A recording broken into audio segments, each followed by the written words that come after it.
ನೋಡಿ ಆಮೇಲೆ ಸಚೇತಕರು ನೇಮ್ ಮಾತಾಡ್ರಿ, ನೀವು ಪರವಾಗಿಲ್ಲ. ನೀವು ಅವ್ರನ್ನ ಸಸ್ಪೆಂಡ್ ಮಾಡ್ತಕ್ಕಂಥ ಅವಕಾಶ ಇದೆ ನಿಮ್ಗೆ. ಏನ್ ಪದೇ ಪದೇ ಎದ್ದು ಯಾವಾಗಲಾರು ಎದ್ದು ಹೇಳ್ಬೋದು ಅಂತ ಇದೆಯಾ? ಹೇಳಿ ನೋಡ್ರಿ, ನಿಯಮ ಇದೆ. ಅವ್ರು ಈಲ್ಡಾದಾಗ ಮಾತಾಡ್ಬೇಕು. ನಾ ಹೇಳಿ ಕಡತಕ್ಕೆ ಹೋಗೋದಿಲ್ಲ ಅಂತ ಹೇಳಿ ಪದೇ ಪದೇ ಎದ್ದು ಹೇಳಿದ್ರೆ ಏನ್ ಮಾಡ್ಬೇಕು? ಮಾತಾಡೋದು ಹೇಳಿ ತಿಳ್ಕೋಬೇಕು. ಎಲ್ಲರೂ ತಿಳ್ಕೋಬೇಕು. ಎಲ್ಲ ತಿಳ್ಕೋಬೇಕು. ನೀವ್ ಹೇಳ್ಬೇಡಿ, ಅವ್ರು ಇದ್ರೆ ಕೂತ್ಕೋಬೇಡಿ. ಕಮ್ ಔಟ್ ಮೇ. This is democracy. They can't take undue advantage. ಅಲ್ಲ ನಾನು ಇಲ್ಲ ಆಗಲ್ಲ, ನಾನು ಈಲ್ಡ್ ಆಗಲ್ಲ. ಅವ್ರು ಈಲ್ಡ್ ಆಗೋ ಮಟ್ಟ ಮಾಡು. ಆಯ್ತು, ನಿಮಗೂ ಉತ್ತರ ಕೇಳ್ತಕ್ಕಂಥ ತಾಳ್ಮೆ. ಯಾವನು ಪಾರ್ಲಿಮೆಂಟ್ ಡೆಮಾಕ್ರಸಿಯಲ್ಲಿ ತಕ್ಕಳದು ಕೊಡಲು ಇರ್ತದೆ. ಹೇಳ್ಬೇಕು, ಅವರು ಹೇಳ್ಬೇಕು.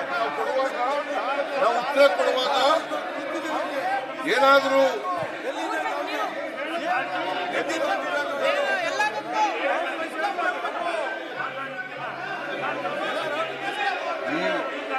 ನೋಡ್ರಿ, ನಿಮ್ ಜೊತೆ ಮಾತಾಡಲ್ಲ ನಾನು. I don't speak to you. I will speak only through chairman.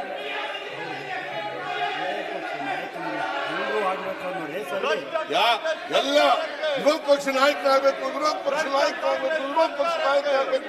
ನಿಮ್ಗೆ ಯೋಗ್ಯತೆಗೆ ವಿರೋಧ ಪಕ್ಷ ನಾಯಕ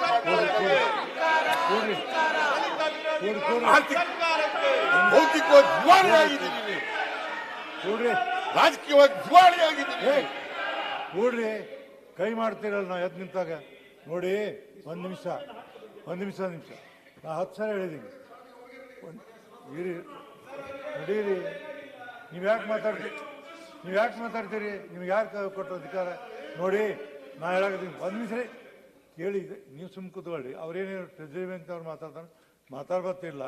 ನೀವು ಮುಖ್ಯಮಂತ್ರಿ ಮಾತಾಡುವಾಗ ಯಾರು ಮಾತಾಡ್ಬಾರ್ದು. ಸುಮ್ಮನೆ ಕೂತ್ಕೊಳ್ಳಿ. ನಾಳೆ ನಿಮಗೆ ಬರ್ಕೊಳ್ಳಿ.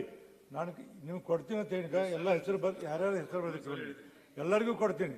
ನಿಮಗೆಲ್ಲರಿಗೂ ಅವಕಾಶ ಕೊಡ್ತೀನಿ. ನಿಮ್ಮೆಲ್ಲರಿಗೂ ಉತ್ತರ ಕೊಡಿಸುವಂಥ ಕೆಲಸ ಮಾಡ್ತೀನಿ. ಎಲ್ಲರ ಹೆಸರು ಬರ್ಕೊಂಡು ನಾನು ನಿಮ್ಮ ಬೇಕಾದ್ರೆ ಕೊಟ್ಟು ಕಳಿಸ್ತೀನಿ. ದಯಮಾಡಿ ನೋಡಿ ಎದ್ದು ಡಿಸ್ಟರ್ಬ್ ಮಾಡಬೇಡಿ.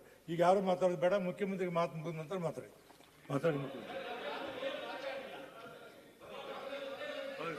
ಈಗ ನಾವೆತ್ತಿರುವ ಸಂಶಯಕ್ಕೆ ಅವರು ಉತ್ತರ ಕೊಟ್ಟರೆ ಪರವಾಗಿಲ್ಲ. ಅದು ಬಿಟ್ಟು ಇಡೀ ಸಭಾಪತಿಗಳೇ, ನಾವು ಯಾವ ಪ್ರಶ್ನೆಯನ್ನು ಮುಂದಿಟ್ಟಿದ್ದೀವೋ ಅದಕ್ಕೆ ಉತ್ತರ ಕೊಡ್ಲಿ. ಅದು ಬಿಟ್ಟು ಅವ್ರ ಜವಾಬ್ದಾರಿ, ಪ್ರಶ್ನೆ ಕೇಳುವ ಹಕ್ಕು, ಟೀಕೆ ಮಾಡೋದ ಹಕ್ಕು